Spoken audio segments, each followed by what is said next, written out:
প্রধান উপদেষ্টার সঙ্গে বিএনপি, জামায়াত ও এনসিপির সাক্ষাৎ, বিষয়টি নিয়ে এটিএন নিউজের নিয়মিত আয়োজন আমাদের কথা অনুষ্ঠানের আজকের পর্ব। আপনাদেরকে স্বাগত জানাচ্ছি, আমি সাইমুম জান্নাত প্রভা।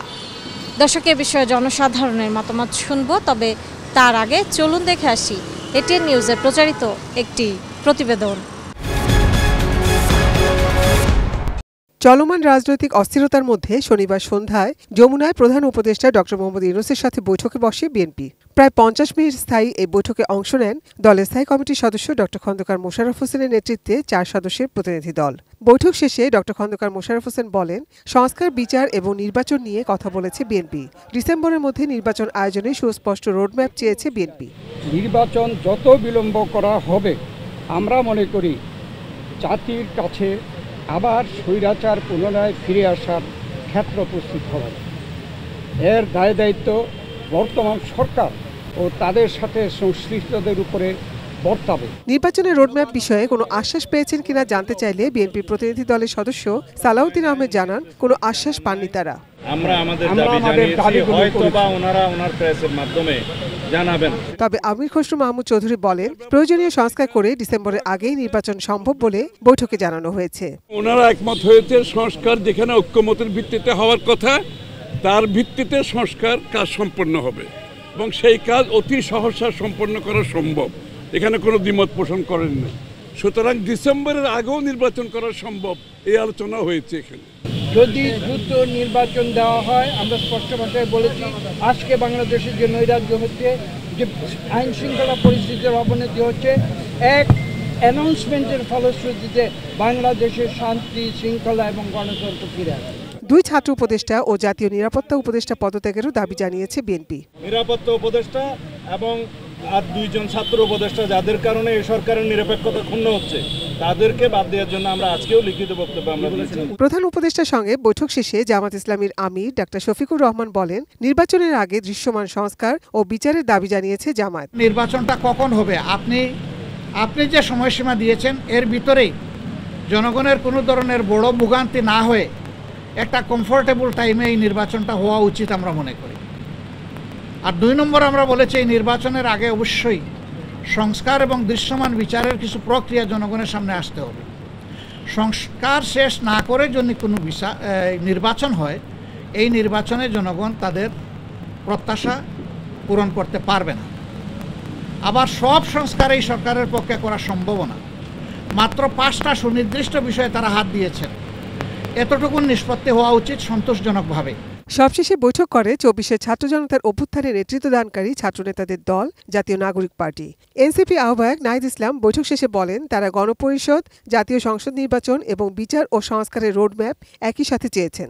জুলাই গণহত্যার বিচার এবং যে সংস্কার প্রক্রিয়া চলমান এবং সংস্কারের যে জুলাই সনদ ঘোষণা হওয়ার কথা, এবং যে আমরা নির্বাচনের কথা বলছি, গণপরিষদ এবং আইনসভা নির্বাচন, এই 3টে সমন্বিত একটি পরিকল্পনা, সুনির্দিষ্ট পরিকল্পনা বা রোডম্যাপ যাতে একত্রে সরকার ঘোষণা করে, এবং আমাদের যেই গণঅভ্যুত্থানের প্রতিশ্রুতি ছিল সংস্কার, বিচার, সেটি এর মধ্য দিয়ে আসলে বাস্তবায়ন হওয়া সম্ভব। তিনি বলেন, সংস্কার করে দেশকে এগিয়ে নেওয়া সম্ভব হচ্ছে না বলে প্রধান উপদেষ্টা হতাশা জানিয়েছেন। ওনাকে চাপ প্রয়োগ করে বিভিন্ন দাবি আদায়ের চেষ্টা চলছে, এর ফলে আসলে এইভাবে ওনার পক্ষে কাজ করা সম্ভব নয় এবং সংস্কার বা পরিবর্তন আনা সম্ভব নয়। তো সেই জায়গাতে উনি হতাশা ব্যক্ত করেছেন। Nazia Afrin, ATN news, Dhaka. দর্শক, এতক্ষণ প্রতিবেদনটি দেখলেন, এবার চলুন দেখে আসি কি বলছেন সাধারণ মানুষ। মানে প্রধান উপদেষ্টাকে আমরা সরিয়ে নতুন আবার কিছু করব, এটা কিন্তু সাংঘাতিক রকম দেশের জন্য একটা ক্ষতি হয়ে যাবে। উনি যা কিছু করছেন আমার মনে হয় অনেক ভালো করছেন, he is trying his level best.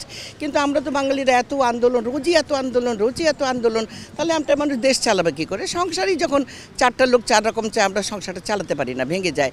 উনি আমার মনে হয় অনেক ভালো কাজ করছেন। ওনার উনি Nobel laureate is not a matter of joke. উনি অনেক ভালো কাজ করছেন। ব্যক্তি হিসেবে ওনার যে গ্রহণযোগ্যতা, এটা আন্তর্জাতিক মহলে একেবারে সমাদৃত। আমরা বিশ্বাস করি এই অন্তর্বর্তী সরকারের আমলে ডক্টর ইউনূসের অবস্থান আসলেই প্রকারান্তরে যত জটিলতা হোক না কেন আমরা চাচ্ছি, পুরো জাতি চাচ্ছে উনি মধ্যবর্তীকালীন নির্বাচন আগ পর্যন্ত উনি ধারাবাহিকভাবে কন্টিনিউ করুক। আমরা জাতি তাই প্রত্যাশা করে। রাজনৈতিক দল যারা মত বিনিময় করবেই তো, 3 দল না 10 দল 20 দলও যদি করে, এটা মত প্রকাশের স্বাধীনতাটা ওপেন রাখতে হবে। নির্বাচনে অংশগ্রহণের নিশ্চয়তা রাখতে হবে সবার, এবং এটা করতে হবে সবাইকে সহযোগিতার মাধ্যমে। আমি আপনাকে দিব না, উনি আমাকে দেবে না, এভাবে একটা দ্বন্দ্ব লেগে থাকে। আমাদের দেশে সবাই একটা সুন্দর মতো একটা সরকার গভর্নমেন্ট আসুক, সেই গভর্নমেন্ট এসে যা করার করবে, এইটাই হলো আমাদের চাওয়া, কিছু না। সুন্দর একটা গভর্নমেন্ট আসলে সবারই যার যা চলা এবং যে কোনো জিনিস একটা সুন্দরভাবে সুষ্ঠুভাবে সমাধান করতে পারবে একটা সরকার আসলে।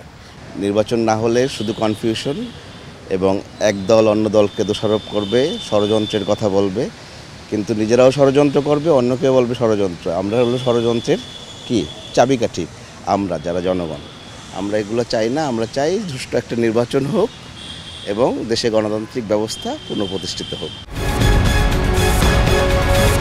ব্রাহ্মণবাড়িয়া থেকে আপনাদের সবাইকে স্বাগত জানাচ্ছি। আমি পীযূষ কান্তি আচার্য। প্রধান উপদেষ্টার সঙ্গে বিএনপি, জামায়াত ও এনসিপির বৈঠক অনুষ্ঠিত হয়েছে। এ বিষয়ে শুনব সাধারণ মানুষের প্রতিক্রিয়া। তারা কিন্তু দাবি করেছেন যে বিতর্কিত যে উপদেষ্টারা আছেন এখানে তাদেরকে সরিয়ে দিয়ে এখানে উপদেষ্টা পরিষদকে পুনর্গঠন করার জন্য এবং নির্বাচনে একটি রুটম্যাপ তারা চেয়েছেন। আসলে এই নির্বাচনের বিকল্প আসলে কিছু নেই, যে এত কিছু হয়েছে আসলে নির্বাচনকে কেন্দ্র করেই।